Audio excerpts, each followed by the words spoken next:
Hello বন্ধুরা, চলে এলাম আরও একটা নতুন রেসিপি নিয়ে, পাস্তা পায়েস। এবং পাস্তা পায়েসটা বানাতে আগে যে কী কী উপকরণ লাগছে সেটা প্রথমে দেখে নেব। প্রথমে লাগছে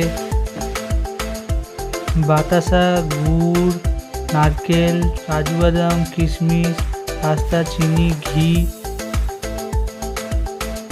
কড়াতে ঘি দিয়ে দেবো, দিয়ে ঘিটাকে গরম করে নেব। দেখুন বন্ধুরা, ঘিটাকে গরম হয়ে গেছে এবং তার উপরে পাস্তাটা দিয়ে দিলাম। এবার পাস্তাটা দিয়ে ভালো করে নেড়ে নেব।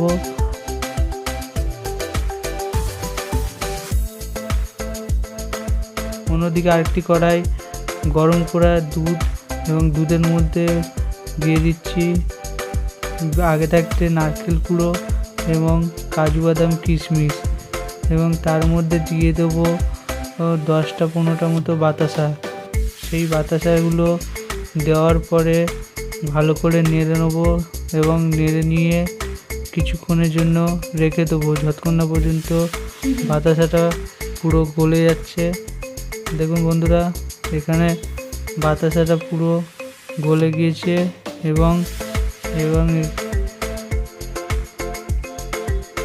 দেখুন বন্ধুরা, এবার দিয়ে দিচ্ছি গুড়টাকে দিয়ে ভালো করে নেড়ে নেবো। দেখুন বন্ধুরা, কি সুন্দর কালার হয়ে গেছে।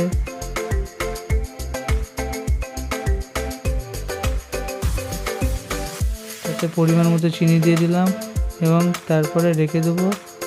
দেখুন বন্ধুরা, তৈরি হয়ে গেছে পাস্তা।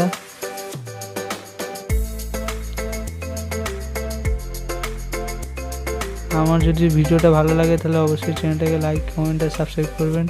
দেখা